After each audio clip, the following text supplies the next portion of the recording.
അബൂശാമ റഹിമഹുല്ല ആ പ്രശംസിച്ചത് പ്രകാരമുള്ള മൗലിദാഘോഷം ഇപ്പോൾ പറ്റുമോ എന്ന ചോദ്യത്തിന് മറുപടി പറയുന്നതിനു മുമ്പ് ചില കാര്യങ്ങൾ നാം വിശകലനം ചെയ്യേണ്ടതുണ്ട്. അഥവാ അബൂശാമ റഹിമഹുല്ല നേരത്തെ പറഞ്ഞ ഒരൊറ്റ അസറിനും എതിരാവാത്ത രൂപത്തിൽ, മഹാന്മാരുടെ വാക്കുകൾക്കൊന്നും എതിരാകാത്ത രൂപത്തിൽ നടത്തപ്പെട്ടതുകൊണ്ടാണ് ബഹുമാനപ്പെട്ടവർ അതിനെ പ്രശംസിച്ചത് എന്ന് നാം വിവരിച്ചിട്ടുണ്ട്. അപ്പോൾ സഹാബത്തുൽ കിറാമിന് കിട്ടാത്ത ഒരു പുണ്യം നമുക്ക് കിട്ടുമെന്ന് നാം ഉദ്ദേശിച്ചുകൊണ്ടോ അല്ലെങ്കിൽ പ്രതീക്ഷിച്ചുകൊണ്ടോ അങ്ങനെ ഒരു പരിപാടി നടത്തുമ്പോൾ അത് സഹാബത്തിനെ ഓവർടേക്ക് ചെയ്യലാണ് എന്ന് വരുന്നത് കൊണ്ട് ഇന്ന് മൗലിദാഘോഷം നടത്തുന്ന ആളുകൾ എന്ത് കാഴ്ചപ്പാടിലാണ് നടത്തുന്നത് എന്നത് നാം ആദ്യം വിശകലനം ചെയ്യേണ്ടതുണ്ട്. അതിനായി ഞാൻ ഇവിടെ രണ്ട് സുഹൃത്തുക്കളുടെ വോയിസുകൾ പങ്കുവെക്കുന്നു. അവർ പറയുന്ന കാര്യം ഇന്ന് മൗലിദാഘോഷിക്കുന്ന ആളുകൾ അംഗീകരിക്കുന്നുണ്ടോ അത് ഉറക്കെ പറയാൻ ഈ മൗലിദിൻ്റെ വക്താക്കൾ തയ്യാറാകുമോ ഇല്ലയോ എന്നതിനെ ആസ്പദമാക്കിയിട്ടും ആ പറഞ്ഞ ചിന്താഗതി, അവർ വിവരിക്കുന്ന ആ ചിന്താഗതി തന്നെയാണ് ലോകത്ത് മൗലിദാഘോഷിക്കുന്ന എല്ലാവർക്കും ഉള്ളത് എന്ന് നമുക്ക് ബോധ്യപ്പെടുകയാണെങ്കിൽ നമുക്കും ഒരുപക്ഷെ മൗലിദാഘോഷം അനുവദനീയമാണ് എന്ന് പറയാൻ സാധിക്കുമോ എന്ന് ചിന്തിക്കാം. പക്ഷേ ഈ രണ്ട് സുഹൃത്തുക്കൾ പറഞ്ഞ വിഷയത്തെ നാം അറിഞ്ഞെടുത്തോളം മൗലിദാഘോഷിക്കുന്ന ആളുകൾ ശക്തമായി വിയോജിക്കുന്നതും വിമർശിക്കുന്നതുമായിട്ടാണ് നമ്മുടെ ശ്രദ്ധയിൽ ഇതുവരെ പെട്ടിട്ടുള്ളത്. അതുകൊണ്ട് ആദ്യമായി ആ രണ്ട് വോയിസുകൾ നമുക്കൊന്ന് കേൾക്കാം. റബീഉൽ അവ്വൽ 12 രാവിൽ മുത്തുനബിയോടുള്ള മഹബത്തിന്റെ പേരിൽ ആ ദിവസം സൽക്കർമ്മങ്ങൾ ചെയ്താൽ കുഴപ്പമൊന്നുമില്ല. റസൂലുള്ളാഹിനോട് ജനിച്ച ദിവസമാണല്ലോ എന്ന നിലക്ക് കുറേ സലാത്ത് ചെല്ലുന്നു മഹബത്തിന്റെ പേരിൽ, അതിന് കുഴപ്പമില്ല.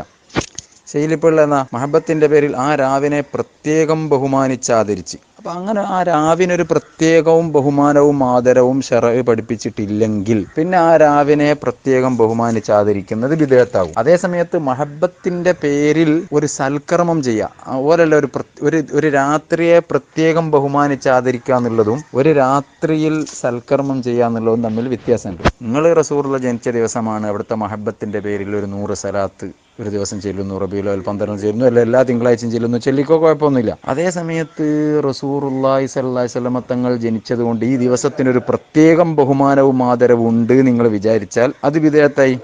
അതാണ് പ്രശ്നം. നിങ്ങൾ പ്രശ്നം അവിടെ തന്നെയാണ് കിടക്കുന്നത്. പ്രത്യേകം ബഹുമാനിച്ചാദരിച്ച്, അത് രാവിലെ പ്രത്യേകം ബഹുമാനിച്ചാദരിക്കണ്ടേ? നിങ്ങൾ റസൂലുള്ളാഹിനോടുള്ള മഹബത്തിന്റെ പേരിൽ സലാത്ത് ചെല്ലിക്കോ. ആ ദിവസത്തിനൊരു പ്രത്യേക ബഹുമാനവും ആദരവും ഉണ്ട് എന്ന് വിചാരിക്കൽ അത് തന്നെയാണ് പ്രശ്നം. ജന്മദിനം എന്ന നിലക്ക് പ്രത്യേകം ആദരിക്കലും ജന്മദിനം എന്ന നിലക്ക് ആ ദിവസത്തിനൊരു പ്രത്യേകത കൽപ്പിക്കുക എന്നുള്ളത് ശറഅ് കൽപ്പിച്ചിട്ടുണ്ടെങ്കിലേ നമുക്ക് കൽപ്പിക്കാൻ പാടുള്ളൂ. അതേസമയത്ത് അന്ന് ജനിച്ചു എന്നൊരു മഹബത്തിന്റെ ഭാഗമായി സൽക്കർമ്മങ്ങൾ ചെയ്യുന്നതിന് കുഴപ്പമില്ല. ആ ദിവസത്തിനൊരു പ്രത്യേകം പുണ്യമുണ്ട്, റബീഉൽ അവ്വൽ 12 എന്നുള്ള നിലക്കൊരു പുണ്യമുണ്ട് എന്നാണെങ്കിൽ അത് ശറഅ് പഠിപ്പിക്കണം. അതെവിടെയാണ് പറഞ്ഞത് നിങ്ങൾ പറയണം. അതേസമയത്ത് മഹബത്തിന്റെ ഭാഗമായി അന്ന് ചെയ്യുന്ന സൽക്കർമ്മങ്ങൾക്ക് ഇപ്പോൾ അന്ന് ഒരു ചോറ് വെച്ച് കൊടുത്താൽ അത് ചോറ് വെച്ച് കൊടുത്തു എന്നതിൻ്റെ മഹത്വത്തിന്റെ പുറമെ മഹബത്തിന്റെ ഭാഗമാണ് എന്ന ഒരു പ്രതിഫലവും കൂടി കിട്ടും. അതൊക്കെ. അതേസമയത്ത് റബീഉൽ അവ്വൽ 12 ചോറ് വെച്ച് കൊടുത്തു എന്ന ഒരു ഫضل അതിന് പ്രത്യേകിച്ചൊന്നും കിട്ടുമെന്നില്ല. 12 വെച്ച് കൊടുത്താലും 13 വെച്ച് കൊടുത്താലും കണക്കിന്. അതേസമയത്ത് ഈ ചോറ് മഹബത്തിന്റെ ഭാഗമാണ് എന്ന നിലക്ക് മഹബത്തിന്റെ ഒരു കൂലിയും കൂടിയും കിട്ടും. നിങ്ങൾ ഈ ഏത്തിലൊക്കെ ഉള്ള അങ്ങനെയല്ല, ഈ 12 പ്രത്യേകത കൽപ്പിക്കുന്നു. അങ്ങനെ നമ്മൾ ശറഅ് പറയാത്ത പ്രത്യേകത ദിവസത്തിന് കൽപ്പിക്കരുത്. ശറഅ് പ്രത്യേകത കൽപ്പിച്ച ദിവസത്തിന് ആ കൃത്യമല്ലേ. ഇസ്ലാം ദീൻ എന്ന് പറഞ്ഞാൽ റസൂലുള്ളാഹിന്റെ കാലം മുതൽ സഹാബത്ത്, താബീങ്ങൾ, ഫുഖഹാ, ഉലമാ, ആയിരക്കണക്കിന് വലിയ വലിയ ആൾക്കാരുടെ സേവനം കൊണ്ട് സമ്പന്നമല്ലേ ഇത്. ഓരൊക്കെ എഴുതി വെച്ചിട്ടില്ല. അത് നമ്മൾ ഇഷ്കിന്റെ ആൾക്കാരായിട്ട് ഇല്ലാത്ത വെറുതെ എന്ത് ചെയ്യരുത്. ഇപ്പൊ നസീർ സക്കാഫി അടക്കം വിചാരിച്ചത് എല്ലാ റബീഉൽ അവ്വൽ 12 ലൈലത്തുൽ ഖദറിനെക്കാളും മഹത്വമുണ്ടെന്നാ. അതുകൊണ്ടാണല്ലോ അതിനെ ന്യായീകരിച്ചുകൊണ്ട് ഒരു പോസ്റ്റ് ഇട്ടത് അങ്ങനെ വിചാരിച്ചിട്ട്. ഇപ്പൊ ഇങ്ങനെ വിചാരിക്കുന്ന ആൾക്കാരുണ്ട്. ഇതിപ്പോ നമ്മുടെ മുൻഗാമികളും സാലിഹീങ്ങളൊക്കെ നമ്മളെക്കാൾ മഹത്വമുള്ളവരും നമ്മളെക്കാൾ ഇഷ്കുള്ളവരൊക്കെയാണ് അവര്. നമ്മളിങ്ങനെ ഇല്ലാത്തത് ഓവർ വിചാരിച്ചാൽ ബിദ്അത്താണത്. ഇല്ലാത്ത പുണ്യങ്ങൾ ദിവസത്തെക്കുറിച്ച് വിചാരിക്കുക, ഒരാള് ചെയ്യലും ചെയ്യാതിരിക്കലല്ല, ഒരാളുടെ വിശ്വാസമാണ് ഇപ്പൊ ബിദ്അത്ത് എന്ന് പറഞ്ഞാൽ. അപ്പൊ ലൈലത്തുൽ ഖദറിനെക്കാളും മഹത്വമുള്ളതാണ് എല്ലാ കൊല്ലത്ത് റബീഉൽ അവ്വൽ 12 എന്ന് വിചാരിക്കരുത്. അതുപോലെ അങ്ങനെ ഒരു ഉറക്കൊയ്ക്കൽ പ്രത്യേകം പുണ്യമുള്ളതാണ് എന്ന് വിചാരിക്കുന്നിടത്തിലേക്ക് എത്തിപ്പെടുകയാണ് ആൾക്കാർ. നമ്മളെ മുൻഗാമികളൊക്കെ ഇല്ലേ, ഇബ്നു ഹജർ തങ്ങളും ഓലൊക്കെ മഹബത്ത് വെച്ചിട്ടില്ലേ. ഓലൊക്കെ റബീഉൽ അവ്വൽ 12 തലേ ദിവസം ഉറക്കു വയ്ക്കണമെന്ന് നാവിലൊക്കെ ആ മഹബത്ത് കൊണ്ട് എഴുതി വെച്ചാൽ പോരണ. ഓലാരും അത് എഴുതി വെച്ചില്ലല്ലോ ആ മഹബത്ത് കൊണ്ട്. മഹബത്ത് എന്ന് പറഞ്ഞാൽ അള്ളാഹും റസൂലും പഠിപ്പിച്ച ദീന്, അത് ദീനിന്റെ നിയമങ്ങൾ, അതിന്റെ വിശ്വാസങ്ങൾ, അതിലൊന്നും കളങ്കം ചാർത്തിയിട്ടുള്ളൊരു മഹബത്തൊന്നും ഇസ്ലാം പഠിപ്പിക്കുന്നുമില്ല. നമ്മളെ വിശ്വാസം, നമ്മൾ ഏതാണ് ഏറ്റവും മഹത്വമുള്ള രാത്രികൾ ഒക്കെ ഇമാമിങ്ങൾ പഠിപ്പിച്ചിട്ടുണ്ട്. അതേസമയത്ത് മഹബത്തിന്റെ ഭാഗമായി അനുവദനീയമായ സംഗതികൾ ചെയ്യുന്നു. അതങ്ങനെ തന്നെ ആ മഹബത്തിന്റെ ഭാഗമായി എന്നുള്ളിടത്തിൽ നിൽക്കണം. എന്ത് ചെയ്യരുത്, അതിനൊരു പ്രത്യേകം പുണ്യമുണ്ട് എന്നൊക്കെ ആൾക്കാർ വിചാരിക്കുന്നതിനെ ഇപ്പം നസീർ സക്കാഫി വിചാരിച്ചാൽ പിന്നെ ഇനി വിചാരിക്കുന്നില്ല എന്ന് പറഞ്ഞിട്ട് കാര്യമില്ല. അതിലും വലിയ എന്തെന്നാ. പിന്നെ ഈ നബിദിനാഘോഷത്തിൻ്റെ ചില ആളുകൾ ഒരു പ്രത്യേകമായൊരു ഇബാദത്തായി ആരെങ്കിലും പരിഗണിക്കുകയും അതിനൊരു ഇബാദത്തായി കാണുകയും ചെയ്യുകയാണെങ്കിൽ അത് തെറ്റാണ്, അത് തശ്രീയാണ് എന്ന് നമ്മൾ മനസ്സിലാക്കേണ്ടതുണ്ട്.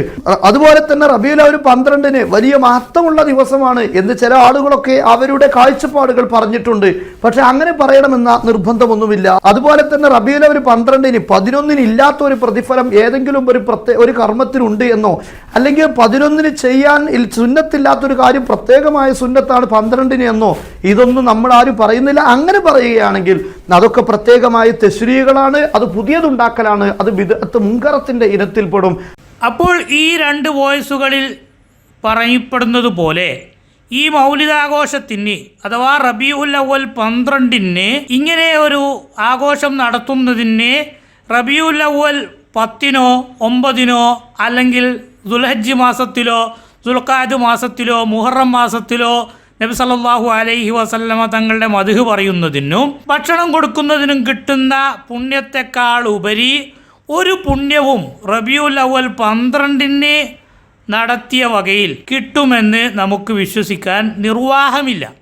അപ്പോൾ ഈ കാര്യം എല്ലാവരും തുറന്നു പറയുകയാണെങ്കിൽ, അഥവാ അങ്ങനെ കൂലി കിട്ടുമെന്ന് പറഞ്ഞാൽ എന്താണ് പ്രശ്നം എന്ന് ചില ആളുകളുടെ മനസ്സിൽ തോന്നുന്നുണ്ടാകും. എന്നാൽ ഹിജറ 300 കൊല്ലക്കാലം ജീവിച്ച സഹാബത്തുൽ കിറാമും താബിഈങ്ങളും ഉൾപ്പെടെയുള്ള ഒരു മഹാന്മാരും ഈ റബീഉൽ അവ്വൽ 12 പ്രത്യേകമായി ഒരു സൽക്കർമ്മം ചെയ്തു എന്ന് തെളിയിക്കാൻ, ആധികാരികമായി തെളിയിക്കാൻ ഇന്ന് ഒരാൾക്കും സാധ്യമല്ല.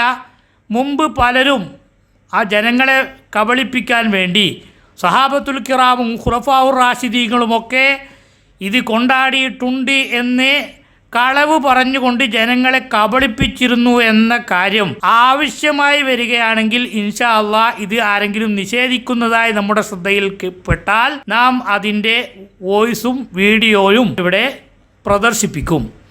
എന്നാൽ 300 കൊല്ലക്കാലം ജീവിച്ച ഒരൊറ്റ മഹാന്മാരും ഈ ദിവസത്തിൽ ഒരു പ്രത്യേക കർമ്മം ചെയ്തിട്ടില്ല എന്നറിയിക്കുന്ന മൗലിദിനെ അംഗീകരിക്കുന്ന മഹാന്മാരുടെ ഗ്രന്ഥങ്ങളിൽ നിന്ന് ഇൻഷാ അല്ലാഹ് വരും ദിവസങ്ങളിൽ നാം ഇവിടെ ഉദ്ധരിക്കാനിരിക്കുന്നു.